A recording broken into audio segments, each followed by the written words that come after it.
Hey guys, I hope you guys are all doing really well. Welcome to another lesson in music. Okay, so last week what we looked at was how to write songs. And we also had a look at how we produce songs, what instruments we decided to put in, and the sort of sound effects and what they added to the songs. This week we're going to be looking at something called mixing. So this is the second last stage before a song can be released. The final stage is something called mastering, which we'll talk about a little bit later. Okay, so we now know how a song is written. We looked at the verses and the choruses, the structure of the song, and then we looked at what instruments we added where, and where we took away. Like, for instance, last time we saw that in our bridge, we took the guitars away for the first half and then brought them in slowly again. Okay, so like I said, today we're going to be doing mixing. Now, what is mixing? Basically, all that it is you are making all the instruments fit together in a song. When you record, they don't always necessarily sound the best when they're put in their raw form together, but that's why we do mixing. So we're making space for all the instruments to sit in the mix. That's what we call it. We say the instruments sit in the mix. Okay, so we'd make space for the guitars and the bass to fit in there, as well as the drums and then keys, so that we can hear everything clearly and have a really nice sounding song. Okay, so let's jump right in and see what it's all about. I'm going to open up this over here. This is called an EQ. Now, I've touched on this before, but we're going to go into a little bit more depth today.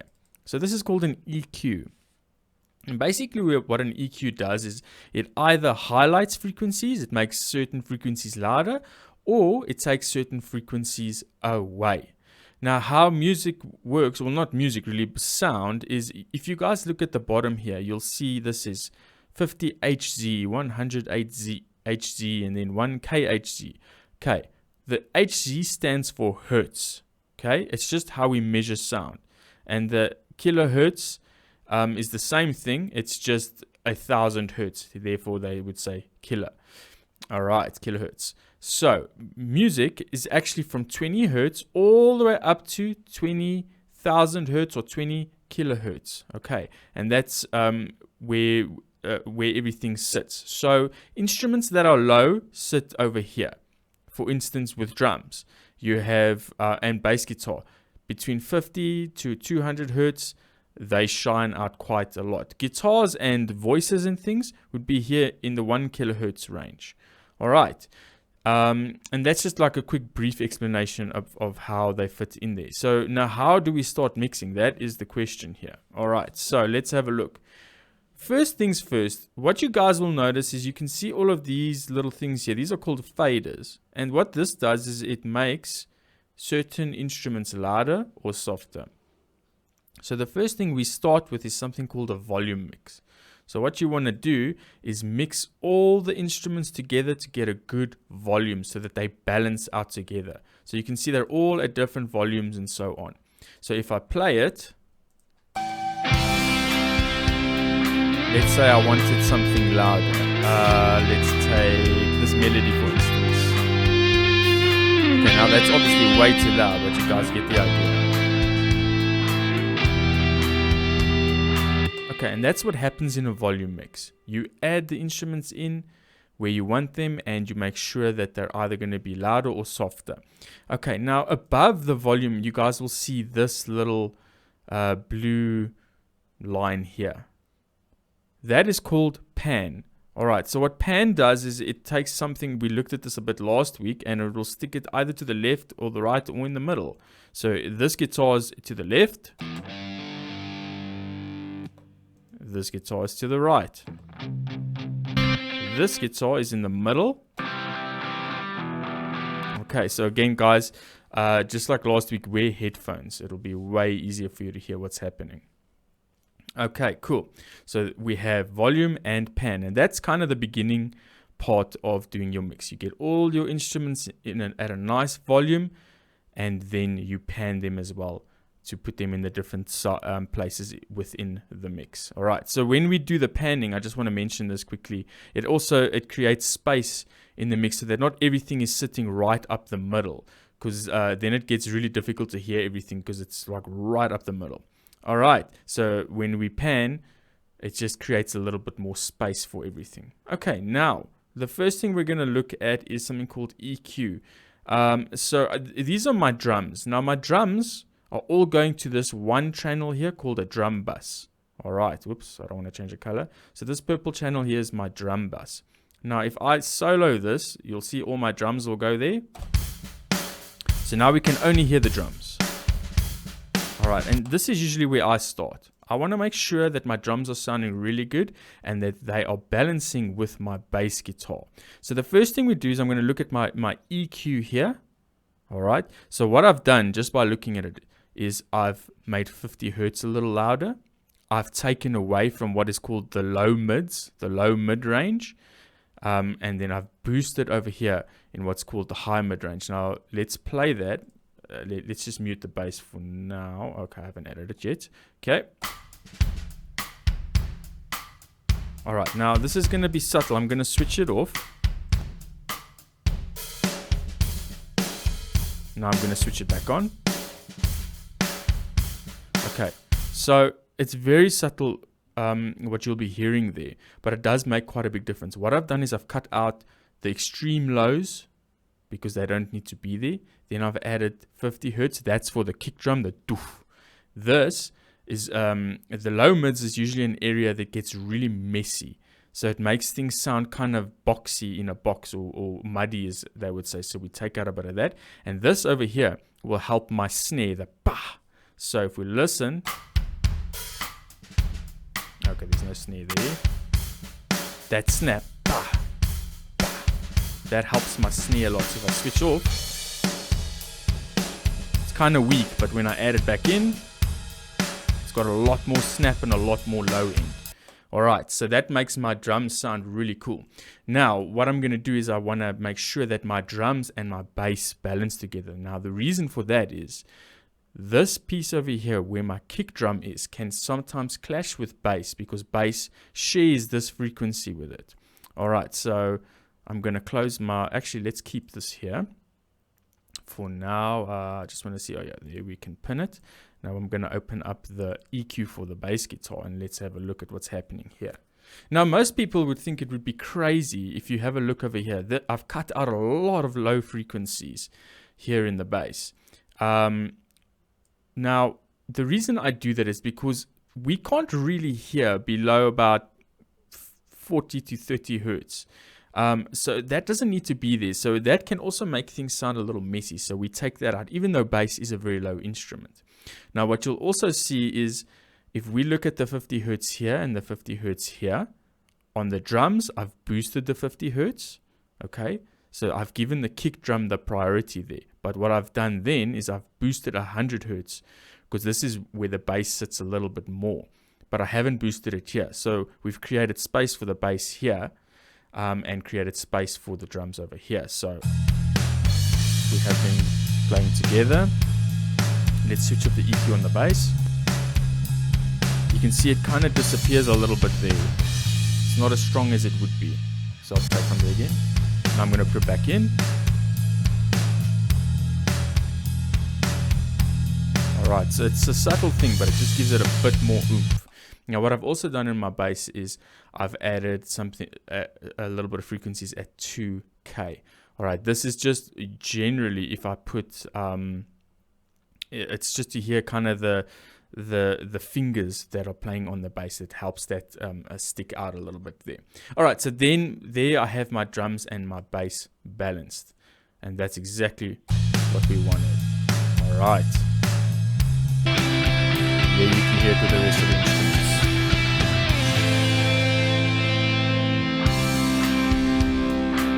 Okay, so the next thing I want to look at would be my guitars.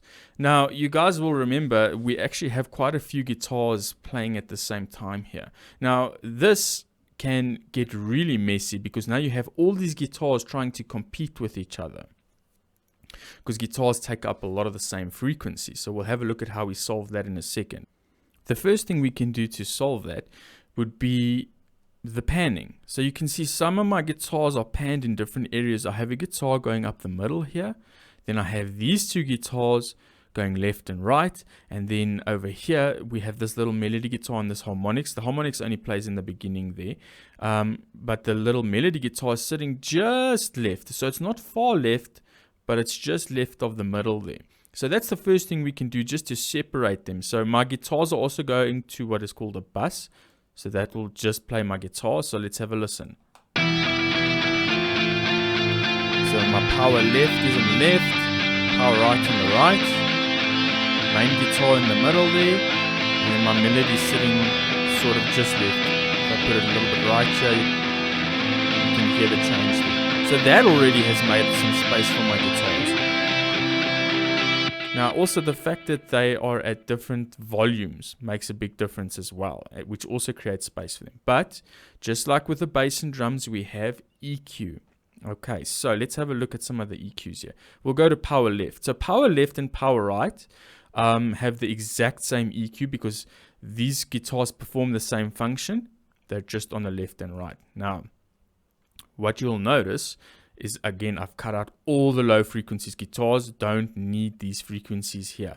So that just cleans it up and makes it nice and audible. All right, so where I have boosted though on this particular guitar is 5K. All right. So we'll play that. If I switch it off, you'll hear that the guitar isn't as clear as it was before. There it's starting to stick out a bit more. So that's what the 5K does there. So if I look at another guitar, let's look at main. Let's see what we've done here. All right, so main, same thing. We've cut out a bunch of low frequencies, but on the main guitar, we boosted on 1K. All right, so now by doing that, they're not competing with each other because this guitar is being boosted at 5K and this one is boosted at 1K. So there you can clearly hear them both because they don't have to compete with each other. All right, so let's have a look at our other guitars. So, well, it's only one other guitar. So the other guitar is our melody guitar. So let's solo that. All right, so melody, we've boosted at 2K and we've taken away from 1K. The reason we did that, that is pinned. Okay, so the reason we did that was because on this guitar, obviously this is a lot of this has to do with listening, guys. It's not just about looking at graphs and things. You actually have to hear what's going on to make it sound good. I just wanted to mention that quickly. Mixing is never about just looking at graphs and changing things. Okay, it's all about what's happening with your ears, but this is just a good way to demonstrate it. So on my melody guitar, I've taken away from 1K and that's been boosted over here on my main guitar. Again, so that they don't clash. So let's play just those two together and have a listen. It might help if I got a section. Here we go. Now obviously the melody is a little louder. And the reason for that is because it's appropriate for the song. But you can still hear that there's a difference there. Alright, just again, making space. So all the guitars have their own little space that they can work in. So there's everything together. You can still hear everything really nicely. Actually, this main guitar might be a touch too soft.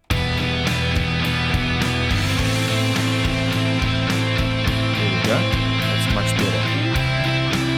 Okay, so that is the relationships of the guitars. Now obviously everything works in together, so my guitars are not in the way of my drums or my bass. So with drums, where it might get in the way is with cymbals. So there are my cymbals there. So let's have a listen to the guitars.